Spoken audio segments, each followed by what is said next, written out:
Hello friends, இன்றைக்கி நம்ம டேஸ்டான ஒரு நேச்சரான ஒரு மேங்கோ ரெசிபி தான் செய்ய போகிறோம். மேங்கோ அந்த எல்லோ கலரில் ஒரு டேஸ்டான ஸ்வீட் ரெசிபி தான். இப்போ நம்ம ரவை எடுத்துக்கிறணும். ரவை எடுத்து ஒரு கப்பு அளவுக்கு நாளைக்கு உப்புமா பண்ணேன். எப்பயுமே மந்த்லி ஒரு தடவை உப்புமா பண்ணும்போது ரவை ரோஸ்டட் தான் வாங்குவேன். பட் லைட்டாக ஒரு ஸ்பூன் நெய் ஊற்றி இந்த ரவையை நல்லா வறுத்துக்கங்க. இப்போ நல்ல பழுத்த மாம்பழமாக இது மாதிரி ஒரு மாம்பழம் எடுத்து நல்லா வாஷ் பண்ணிவிட்டு 2 கூட எடுத்துக்கோங்க. உங்களுக்கு தேவைக்கு ஏற்றாப்புல. நான் ஒரு கப்புனால் ஒரு கப்பு தான் ஸ்வீட்டு கொஞ்சம் போடுவோம்ல ஜீனி, அதனால் இது ஃப்ளேவருக்கு மேங்கோ ஃப்ளேவருக்கு இப்போ நல்லா சீவிட்டு ஜீனி போட்டு ஒரு அரை கப் அளவுக்கு அரைச்சி வச்சுட்டேன். இப்போ நம்ம சுடுதண்ணியை கடாயில் நல்லா தேவையான ஒரு கப்புக்கு 2 தண்ணி ஊற்றுங்க. அப்போ நம்ம 2 கப்புக்கு 4 அப்படி எடுத்துக்கோங்க. பட் அப்படி தண்ணி பத்தாட்டினாலும் நம்ம இடையில சுடு தண்ணி ஊற்றிக்கலாம்.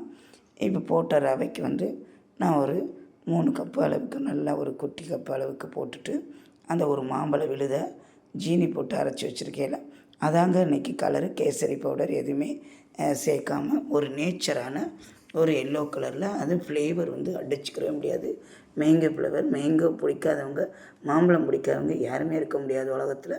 பாருங்கள், அந்த மேங்கோ ஊற்றினோன்னா அவ்வளோ ஒரு யம்மியான கலருங்க. இது ஃபஸ்ட்டு டைம் நான் ட்ரை பண்ணுறேன். அவ்வளோ மேங்கோ ஜூஸு, மேங்கோ அந்த ஸ்வீட்டு நிறையா ரெசிபி பண்ணியிருக்கேன். பட்டு கேசரின்றது இந்த தடவை தான். இது திடீர் எண்ணம் தான். கேசரி பவுடர் இல்லை. உப்புமா கிண்டிட்டு கேசரி பவுடர் தேடுறேன், இல்லை. அப்புறம் மாம்பழம் இருந்துச்சு. பட் நான் பிளான் பண்ணவே இல்லை.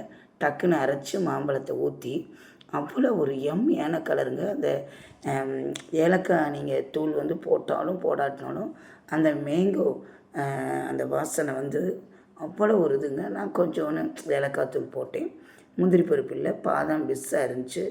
அதை நல்லா நெய்யில் வறுத்து விட்டு அன்றைக்கி தான் நெய் வீட்டில் காய்ச்சினேன். அதனால் சரி, பிள்ளைகளுக்கு ஏதாச்சும் ஈவினிங் ஸ்நாக்ஸ் செஞ்சு கொடுக்கலாம் நேச்சுரலான கலரில் அப்படின்னு சொல்லி நேச்சரான கலரில் நிறைய கொலக்கட்டை வகைகள், இடியாப்ப வகைகள் எல்லாமே நான் போட்டிருக்கேன். மாடி தோட்டத்தில் வளர்க்குறத வச்சு. அதை போய் பாருங்கள். அந்த பதிவு பிடிச்சிருந்தா லைக் பண்ணுங்கள்.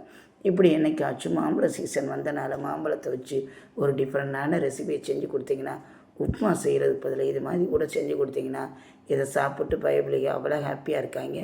ஒரு ஃப்ளேவர் தூக்கலுங்க. அப்படியே இனிப்பு, அப்படியே அந்த நெய் வாடை வீட்டில் காய்ச்சினது மேங்கோ. இப்போ பாதாம் முந்திரி அப்படியே கொட்டி அப்படியே நெய்யில் வறுத்து அப்படியே போட்டுட்டு ஃபைனல் ஸ்டேஜுக்கு வச்சு கொடுத்தீங்க. உப்புமா பயப்பிள்ளைங்க உப்புமா சாப்பிடாம இந்த கேசரியை தாங்க ஃபஸ்ட்டு தித்தாங்க.